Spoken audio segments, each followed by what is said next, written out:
утечка дорад. дар нақша аст ки давоми 2 моҳи оянда сокинони вилояти Суғд ва корхонаҳо табшкилотҳо бо гази табиӣ таъмин гарданд. ҳоло корҳои тармиму азнавсозии қубурҳои газгузар ҷараён дорад.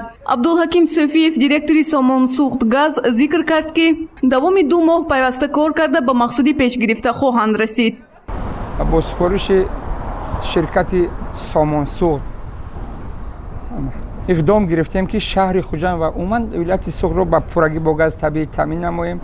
барои ин кора ба самар расондан албатта муддати 10 сол аст ки газ умуман дар вилояти Суғд набуд, гази табиӣ набуд ва имрӯз бозори иқтисодиро нигоҳ карда лозим донистем ки ҳатман гази табииро ба халқ таъмин кунем. на фақат ба халқ, ба корхонаҳои хурду миёна, аз он ҷумла ба нуқтаҳои газ таъминкунӣ автомобилӣ. хулас барои ин кор анҷом додан корҳои хеле зиёда ба анҷом додан дар кор, махсусан санҷишҳои қубурҳои таги заминӣ, рӯи заминӣ. аз рӯи гуфти масъулон дар навбати аввал 15 нафар бо ҷои кори доимӣ таъмин гардиданд. маоши миёнаи онҳо 1500 сомонӣ аст. баъди пурра таъмин намудани сокинон бо гази табиӣ дар нақша аст ки 250 ҷои корӣ ташкил карда шавад. масъулон инро нишондоди минималӣ меҳисобанд. яъне дар муддати кӯтоҳ шумораи ҷойҳои корӣ зиёд гардида кормандон бо маоши доимӣ таъмин мешаванд. ин вазъ барои баландбардоштани сатҳи зиндагии сокинон мусоидат хоҳад кард. мо мутахассисона ҷамъ кардем. як қисми хурдшон аллакай тарки ин дунё кардан, фавзидан ҷошон ҷаннат бошад.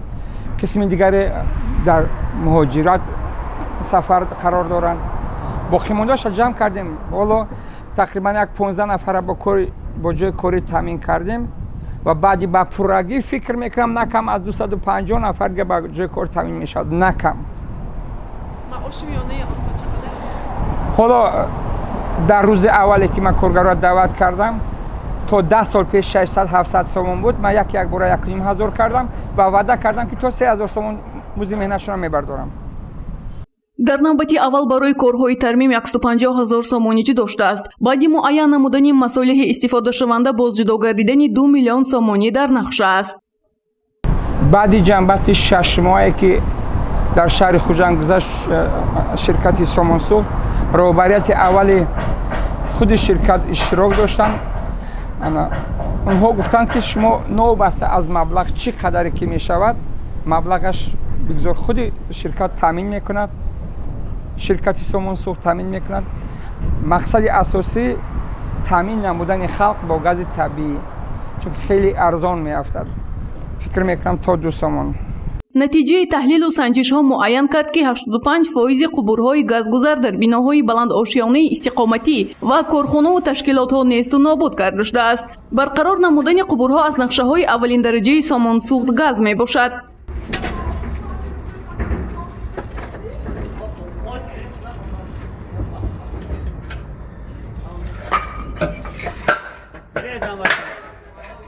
он хонаҳое ки ноумед шуда турбаҳош набуриданд, мо бо онҳо шартнома мебандем. албатта аз ду ҷониб кӯшиш мекунем ки бо газ таъмин кунем, чунки барои халқ хеле хеле муфид меафтад. албатта ба буҷаи давлат ҳам фоидааш калон мешавад. дар маҷмӯи зинабазина манзилҳои истиқоматӣ корхонаҳои вилояти Суғд барои гузарондани гази табиӣ омода карда шуда, то соли нави 2021 барои сокинон имконият дода мешавад ки аз гази табиӣ истифода баранд.